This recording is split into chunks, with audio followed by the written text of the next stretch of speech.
Matthew Holt from the Health Trade Show floor. This is Alex Katz. He is the founder and CEO of Two Chairs. Fancy logo back there, which, as you might imagine, involves putting two people together to do what, Alex?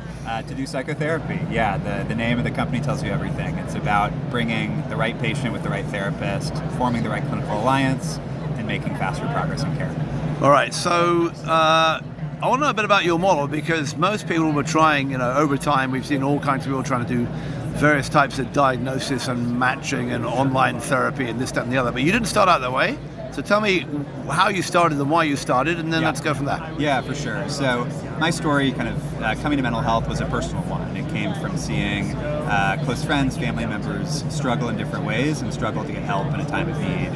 Navigating the mental health system is impossible. Finding the right therapist for you is everything. Research says that the clinical alliance is the best predictor of outcomes in care, but it's very, very hard, very challenging to find the right therapist for you. And so the approach that we've taken is taking the onus off the patient and putting it on Two Chairs, on an expert therapist who's going to guide you through the matching process and actually explore your preferences and get you to the right therapist for you. All right. So how do you do that? Yeah.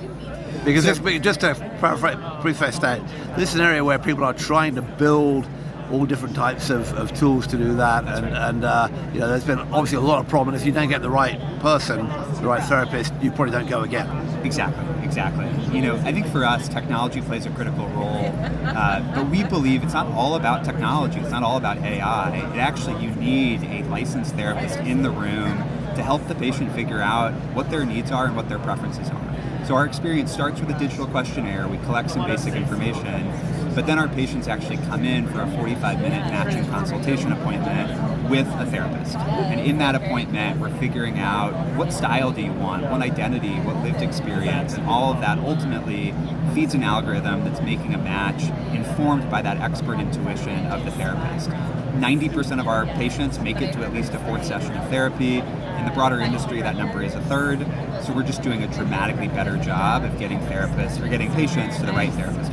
So what's the magic in that? Is it because a professional human is better than, a patient answering questionnaire or AI, or is it that you're separating off the sort of diagnosis and matching part from the therapy, so that the therapist won't be sort of doing what they can to keep them coming back? How does that? What do you think is the key? Yeah, look, we've built some really cool technology. I think that's part of it. But I think really more than anything, the quote secret sauce of this process comes from the licensed therapist in the room.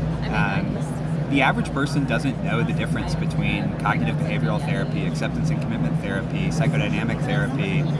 They don't know what they're looking for in a therapist, and they need someone that helps them understand what those different therapeutic interventions would feel like in the room, help match them with a therapist that looks like them, that has shared lived experience.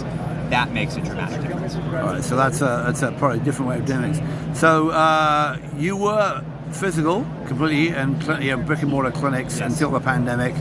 What's the ratio now between brick and mortar, face to face, and telehealth, and where do you think that goes from now?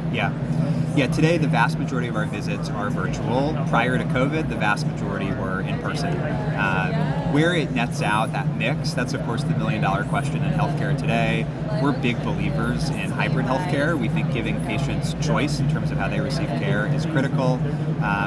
But where it nets out, we'll see. I think our mindset is enable patient choice. If someone wants to come in person, we got to make sure we've got clinics where we can see them. But I think what we're finding is most patients now prefer virtual care. And then for the other stuff around that, you mentioned the intake process, but what else do you do sort of offline, automated, asynchronous, compared to the visit? Yeah. So matching is a big part of what we've built. Another big component is measurement-based care. So we know from research that measuring therapy and using that data to inform clinical decisions makes a big difference in outcomes. The problem is there's not very good technology out there to power it. So we've built our own MBC platform where we're collecting data from patients before every single session, and critically we're feeding it back to the patient with insight, showing them how they're progressing in care, but also sharing it with the therapist to help them make clinical decisions, to engage the patient in the room with that data. And that has been a build.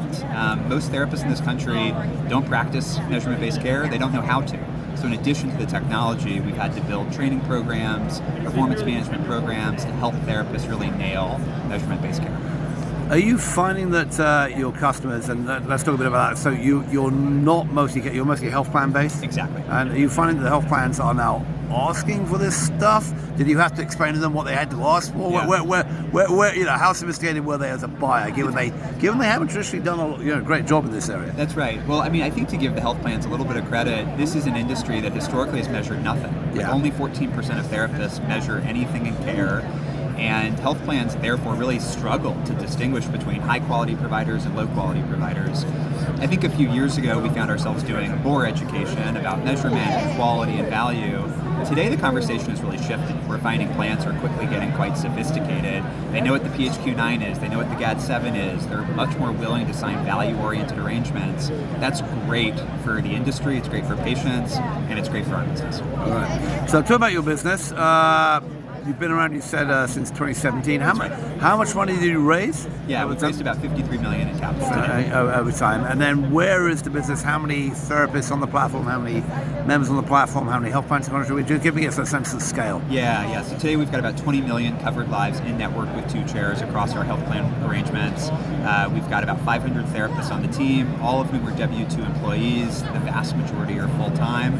So we're now seeing quite significant patient scale, and quality, of course, remains the bedrock of the model. So ballpark, how many patients are on the system at any one time? Yeah, we're seeing many thousands of patients per month. Okay, enough to keep 500. If I was to say enough to keep 500, but your therapist full-time is busy. That's right. That sounds right. Well, I mean, the bad news, I guess, but the good news for you is that since the pandemic, the demand, right, even for mild to moderate mental illness is obviously skyrocketed, and people are raising it. And the good news. And last question is, a lot of the problem around measurement, right, is that no one quite knows what actually works. There's a lot of questions about, we know the SSRIs, a lot of questions about whether they work, there's a lot of questions around other things that work.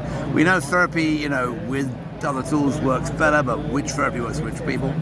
What's the proof in the pudding? How long does it take, on average, for people to get better on the 2 chairs? Yeah, for sure. So the way that we measure quality at 2 chairs, we measure the therapeutic alliance with the standard questionnaire, and we measure symptoms using scales like the PHQ-9 and the GAD-7. So the good news is research has established these very credible ways to measure symptoms over time.